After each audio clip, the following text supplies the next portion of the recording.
But let's get into my first five. And the first one we got to talk about is Zach Wilson.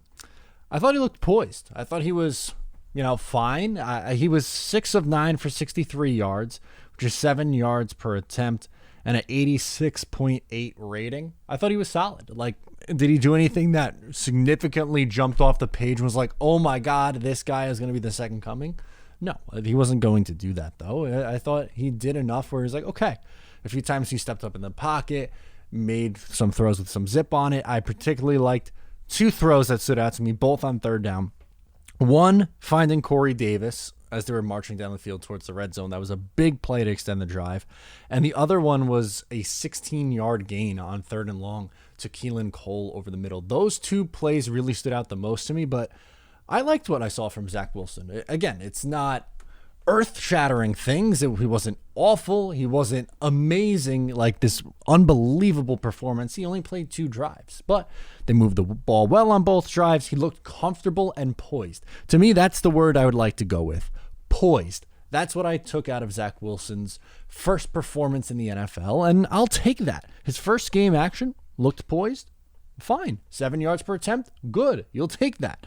The quarterbacks after Zach Wilson bored me to death. I'm sorry. Mike White and James Morgan really weren't playing a fun brand of football. It was a lot of dump offs and short stuff. But ultimately from Zach, I thought he did well.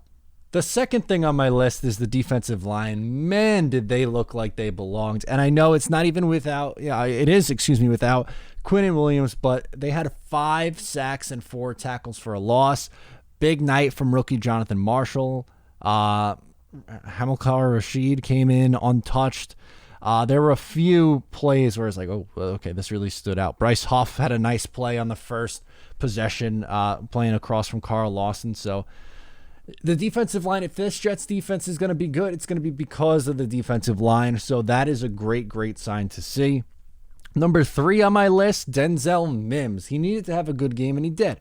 Now, granted, he was playing with the third stringers, which you'd like for that to change soon because, well, he was dominating the competition. He had 3 catches, 51 yards, highlighted by that one play on third down where he carried pretty much the entire Giants defense over the first down marker. That's why people are excited about Denzel Mims, and I think people were too quick to forget him doing those things.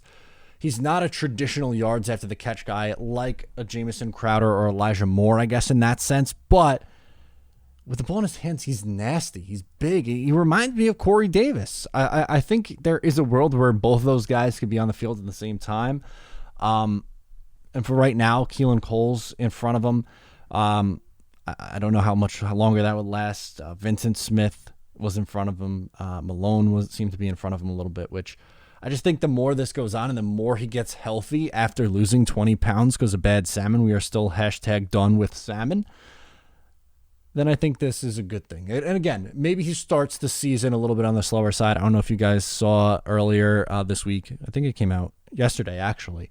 My projections for the wide receivers and pass catchers, and I had Denzel Mims third on the team in receiving yards. So I think that goes to show you how my feeling on him and how I think he turns this around in the second half of the year. Also, someone we should talk about, I was going to say LaMichael Pirine, but I'm going to change it on the fly and just talk about running backs in general. Ty Johnson, I thought, looked explosive. And LaMichael Pirine surprised me, both those guys. And I know the yards per carry didn't look great for either one of those two, but they both flashed. And good for Pirine, who I thought was maybe the 4th or 5th running back on this roster. I really like Adams, though, too. So the Jets have really 5 running backs that they could work with. I really hope we don't get to see too much more of Walter. I don't think he has a whole lot of a chance of making this team. But the Jets are going to have some tough decisions when it comes to the running back position. Johnson and Pirine, someone who's maybe like the 3rd and 4th running back on the team, thought looked well. So that is a really good sign for them. Corey Davis is my last one, and I know they only had 2 possessions, the first team offense, but Davis looks like he's just going to be like the safety blanket for Zach Wilson. Every young quarterback needs one. Mark Sanchez had Jericho Cotchery and Dustin Keller that he could go to in big spots. Those felt like his big spot guy. To a lesser extent, Sam Darnold and Robbie Anderson. But usually with the young quarterback, I like the Mark Sanchez comparison better. But with Davis, like, he just seems like a reliable target on third down. Is going to find the soft spot, get open, make a play because he's a contested catch guy. And I don't know. I just thought he had a good game and showed me a little bit something. It was only 2 possessions, but I really think, and maybe it was because Elijah Moore wasn't there, but Corey Davis and Zach Wilson have started to get on the same page, which they weren't necessarily at the start of training camp. To me, it was more, like Elijah Moore. But Davis being this team's likely number 1 receiver and getting on the same page with the young quarterback, I think is absolutely a good thing. So those are my 5 positives. Let me know your 5 in the comments wherever you are getting this podcast or on social media at Matt O'Leary NY. And without further ado, let's get into those voicemails.